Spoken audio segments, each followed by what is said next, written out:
Hey everyone, J-Smash here. Ever notice how everyone always makes videos about who they want to see in the next Smash Bros? Well, I was originally going to do the same, but then I decided how about doing something a little bit different here. So, instead, how about I share my top 10 stages I would like to see in the next Smash Bros. But before I start, here are a few of the ground rules that I tried to stick by. Rule number 1, only one stage per character or franchise. And for rule number 2, I'm only going to list stages for characters that will most certainly return. I can guarantee you there will be a slew of new Super Smash Bros. Characters in the next game, but I want to stick with characters who I can count on to make a return. So for now, no stages for Mega Man, Pacman, or any other unannounced characters. So with that being said, and Nintendo unrevealing a new Super Smash Bros. Tomorrow, I think we're ready. Here are the top 10 stages I want to see in the next Super Smash Bros.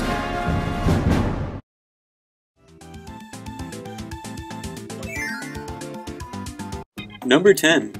Onion Ocean from Kirby's Return to Dreamland. Because, well, why not? I love me a good beach level. We only have maybe 3 over the course of the first 3 Smash Bros. Why a Kirby beach level, you might ask? Well, just look how beautiful Onion Ocean looks in Kirby's Return to Dreamland. It just looks so pretty, it looks like candy, it makes me want to go there. Unless it smells like onions, then I would just rather stay away. Why is it called Onion Ocean anyways? Who cares? All I know is I want to go there, and I want to hang with some Waddle Doos and some Waddle Dees. Although, it wouldn't necessarily have to go with Onion Ocean, for there are plenty of other beautiful beaches scattered around the Kirby universe as well.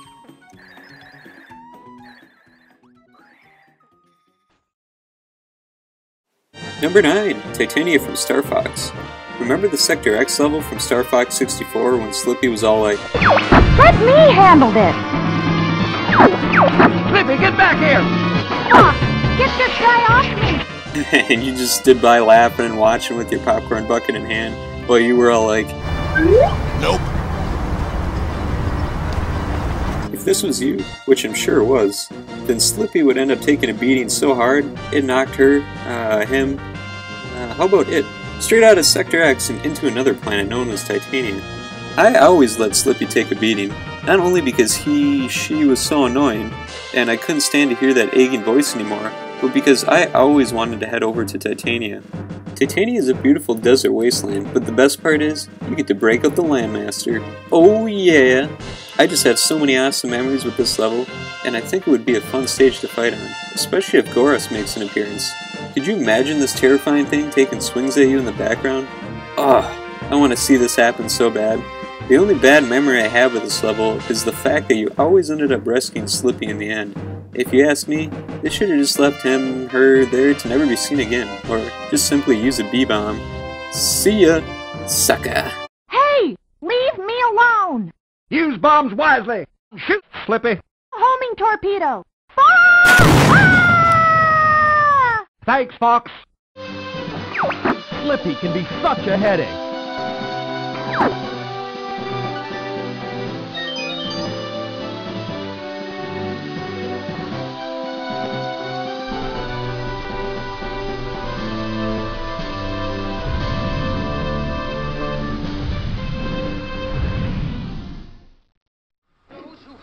Darkness is made to face the light. Number 8. Medusa's Underworld from Kid Icarus.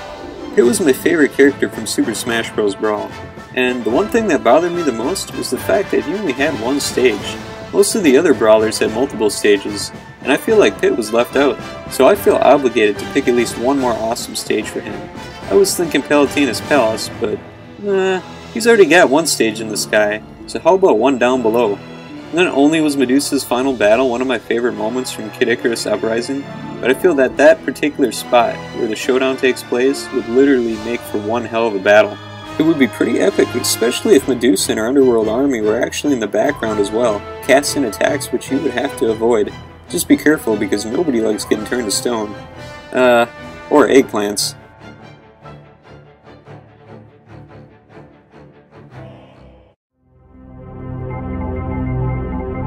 Number 7. The outside of Planet Zebes from Super Metroid. When it comes to Metroid stages in Smash Bros, they all tend to blend together by relying on the same mechanic. So that is why I'm going to suggest something a little bit different here. Instead of having lava flow up and down like the rest of the levels, how about something a little bit more standard? Not only is Super Metroid my favorite game, but I will never forget the first time I landed on the outskirts of Zebes. I love the dark creepy tone and the ominous music, and you wouldn't have to change much for a Smash Bros. Stage to make me happy. Keep Samus's ship looming in the background, tune up those dark hazy skies, and keep the rain flowing with an occasional lightning strike followed by a crackle of thunder.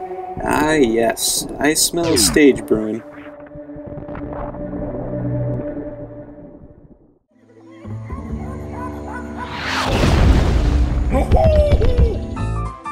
Number 6. Sunset Shore from Donkey Kong Country Returns. Do I even need to justify why this should be a Smash Bros. Stage? I mean, just look at it. Are you looking? Look closer. Look at just how beautiful it is. The gleaming sea in the background, the palm trees swinging in the breeze, and that awesome jungle jazz. Of course, all the Smash characters would also be sporting their very own silhouettes. Sunset Shore has everything and more, which leads me to believe this would make for one beautifully creative masterpiece of a stage.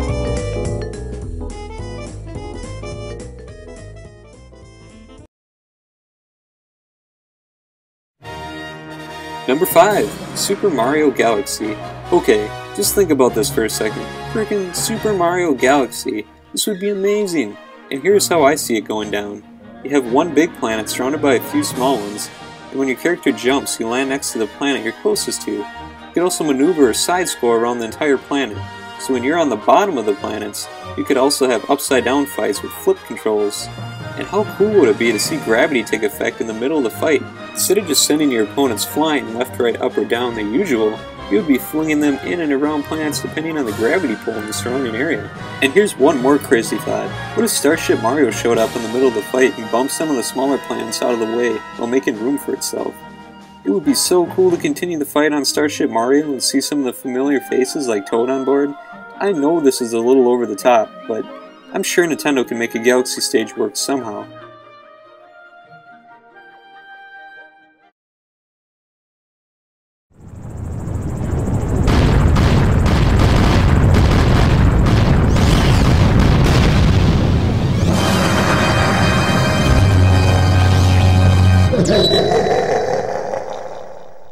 Number 4.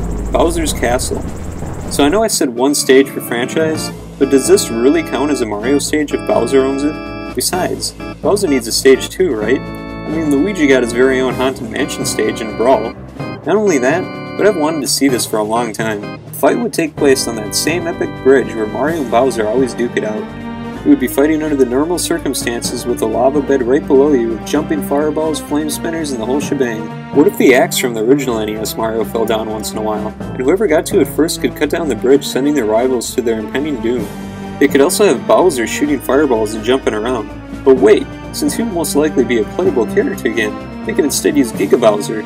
Bowser Jr. could even make an appearance in his clown copter and drop bombs around the stage, causing all sorts of chaos. This I want to see.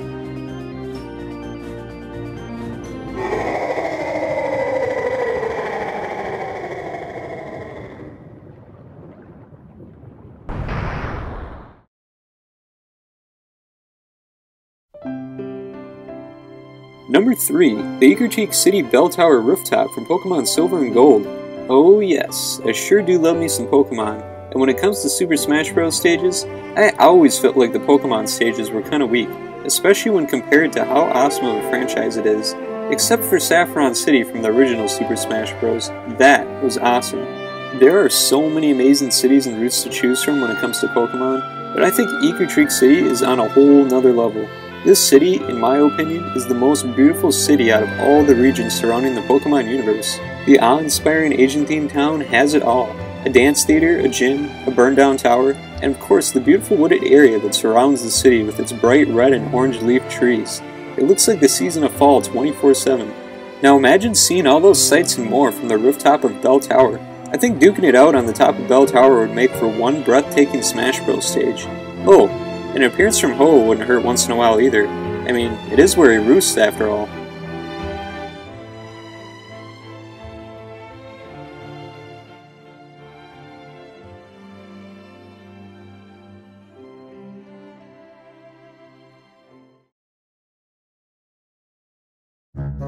Number 2. Outset Island from The Legend of Zelda The Wind Waker. I said it before and I'll say it again. I really like beach levels. I also just so happen to love The Legend of Zelda The Wind Waker. Now I have to admit, I was originally going to pick Clocktown from Majora's Mask for a Zelda stage, but I feel Outset Island would not only be a better, more suitable stage for Toon Link, but would fit right in with the upcoming HD remake of The Wind Waker. I would love to see the cliffs and rope bridge hanging in the background with all the villagers and their huts, not to mention the forest of fairies hanging on the island's peak. The Helmrock King could make random appearances and fly around in the background, as well as Beetle and his shop ship tugging around as well. Oh, and the most important part, piggies! Piggy, piggy, piggy! I want to be able to pick them up and toss them at my enemies, because who doesn't want to play a game of swine tag in the heat of battle? Oh, and before I reveal my number 1 pick, I should mention that another idea I had for this spot was to have a Legend of Zelda Spirit Tracks stage. Spirit Tracks wasn't my favorite Legend of Zelda game. In fact, it was probably my least favorite, but I thought it would still be cool to have a battle on top of Link's train, until I thought about another train. A better train.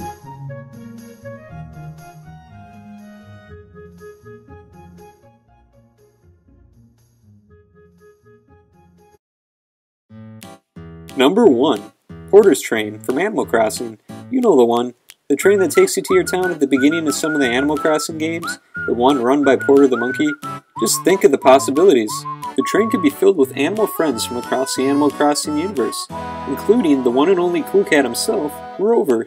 Rover asks you questions at the beginning of the game to figure out what gender you are and what you and your town names are. But what if instead he commented on the battle with his little pop-up bubbles? You could also have the regulars such as KK Slider performing his hit songs on Saturday nights to the Turnip Lady on Sundays. Yes, I'll take 10 turnips please so I can whip them at my enemy's face.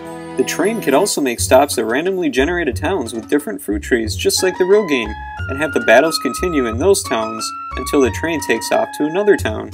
Just imagine throwing your opponent into a tree while knocking all the fruit out of it, and then being able to pick up all that fruit and toss it right back at them.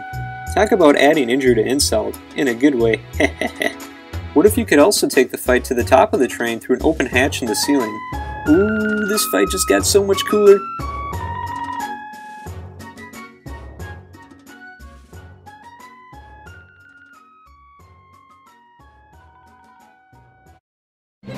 Well, that about wraps up my top 10 stages, but if you enjoyed this video, remember to like and subscribe, and maybe I'll even make some more of these types of videos in the future. Also, leave a comment below for what types of stages you would like to see in the next Super Smash Bros. But until then, J Smash out!